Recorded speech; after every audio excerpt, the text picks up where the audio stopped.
3 days ago, I had a talk with a friend who's also a Scrum Master for a large organization. We were talking about politics, typical small talk. And then he mentioned that during one of his coaching calls with a developer in his team, the developer asked him, "What do you do all day?"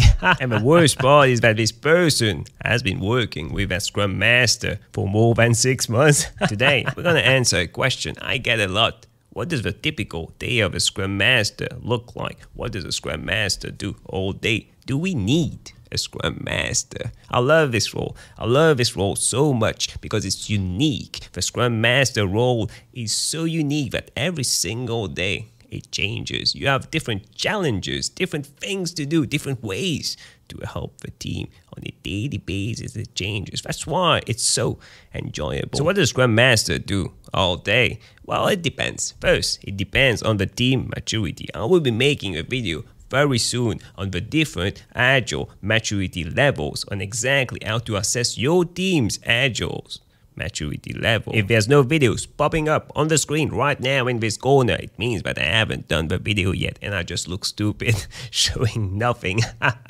But in a nutshell, the different Agile maturity levels can range from having a manager with a stick hitting developers on a daily basis so that they work faster, to having a fully autonomous, self-organized, Agile team that provides and delivers value to the customers. But let's still talk about some examples for a team that just started working together, don't know much about Agile, just started using Scrum. I will be teaching a lot. I will be taking the teaching stance a lot, helping them find out how they want to work together, what's their definition of ready, what's their definition of done, how to write good stories, how to prioritize the backlog, how to estimate stories. Do they want to estimate stories? How to run over Scrum events, how to schedule these events, when to schedule these events, all the basic stuff. For a more mature team, maybe a team currently in Sprint 10, might be working more with the management, telling them and explaining to them why we are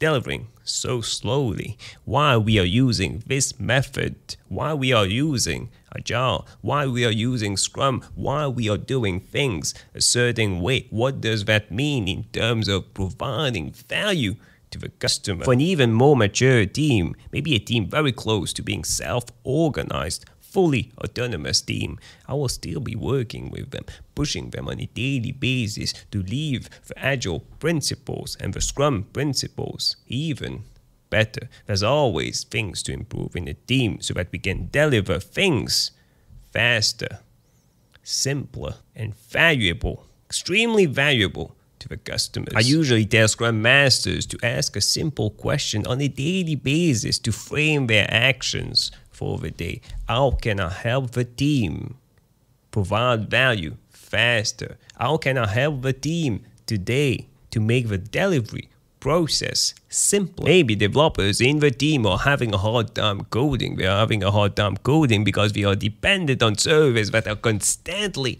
down. Maybe developers are in too many meetings. How can we help them reduce that so that they are more focused time to actually code? Maybe a product owner, the product owner of a team is struggling prioritizing the backlog. There's so many things to do when you're a Scrum Master. You just need to be on the lookout and always asking powerful questions on a daily basis. But I know Scrum Masters that do it wrong. They sit in a corner all day not talking to anyone, not making the first move. Or for us working from home now, they don't talk to anyone. They don't engage anyone via Zoom. They don't call anyone. And the strategy might work for a more mature team.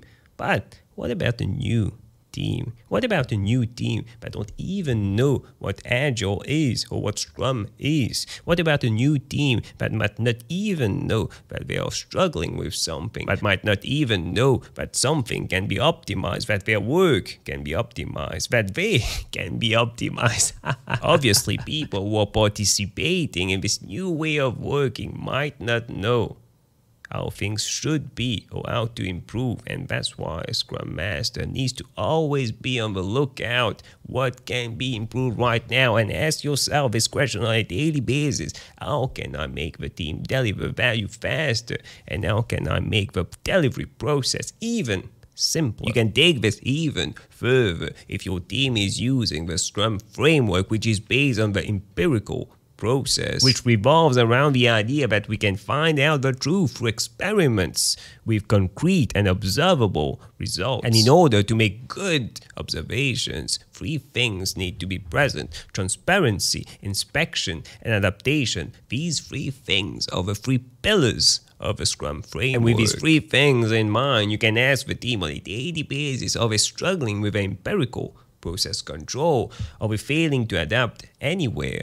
Are we struggling in inspecting Scrum events? Can things be more transparent? Can things be more visible or more clear? In a nutshell, are there any opportunities today to improve our ability to inspect, to adapt, and be more transparent? And you can take this even further with the Scrum values. Scrum has 5 values: openness, commitment, courage, respect, and focus. You can ask yourself on a daily basis, what can we do right now as a team to move even closer to these values? I guarantee you that there's always things that you can do with a team, with individuals in the team to move closer to these values. There's always on a daily basis opportunities to do that. And all the answers you'll get from asking the questions suggested in this video will revolve around you on a daily basis, switching between the 8 different Scrum Master stances. Servant leader whose focus is on the needs of the team and who they serve. That is, the customers. Facilitator by setting the stage and providing clear boundaries in which the team can collaborate. Coach, coaching the team with a focus on mindset and behavior. Mentor, who transfers agile knowledge and experience to the team. Teacher, to ensure that Scrum and other relevant methods are understood and enacted. Impediment remover, solving issues which are currently blocking the team's progress. Change agent, to enable a culture where agile teams and Scrum teams can flourish. Manager, responsible for eliminating waste, managing the process, and managing the team's health. Now, all the things that we mentioned in this video are what you should be doing as a Scrum Master on a daily basis. As you saw in the video, there's always things to do, tons of things to do to help the team deliver faster and to simplify the delivery process. Now, some companies who might not have gone full Agile or might not believe in Agile, they're just implementing it because it's trendy right now. These companies might ask for Scrum Masters to do other things that we didn't mention in this video. Other things like reporting, doing Gantt chart, project management, even coding. I even have friends, Scrum Masters, doing coding, spending most of their time doing coding. The Scrum Master is here for a reason. There's a role called Scrum Master for a reason. And when the company prioritizes other things that the Scrum Master needs to do instead of doing his role, well, individuals in the company pay the price. The team pays the price and the customers pay the price.